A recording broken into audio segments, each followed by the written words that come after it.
বলিপাড়ায় তারকা জুটিগুলোর মধ্যে ঐশ্বরিয়া অভিষেক নাম ছিল শীর্ষে।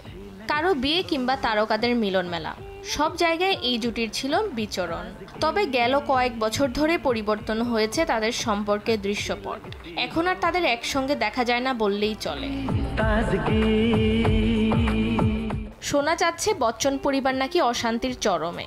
তার মধ্যেও একটি বিজ্ঞাপনের শুটিংয়ে বর্তমানে নিউ ইয়র্কে আছেন ঐশ্বরিয়া, আর সেখানেও নাকি তাকে একা ঘুরে বেড়াতে দেখা গিয়েছে। ঐশ্বরিয়ার সর্বশেষ সিনেমা মুক্তি পায় 2023 সালে, পুন্নিন সেলভান 2।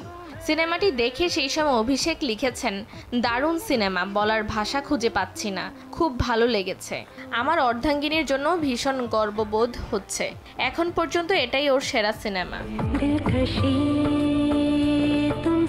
সেখানে একজন মন্তব্য করেন, ঐশ্বরিয়াকে আরও বেশি সিনেমা করতে দিন।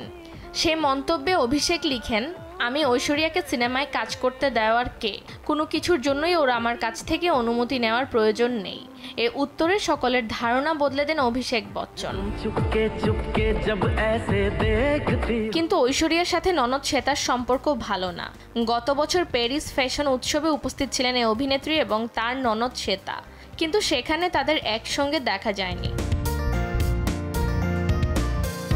শুধু তাই নয়, আম্বানি পুত্রের অনুষ্ঠানে উপস্থিত ছিলেন পুরো বচ্চন পরিবার।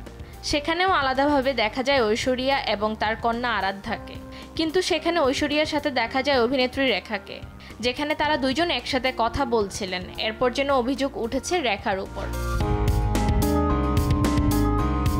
ফাতেমাতুজ জোহরা, দেশ টিভি।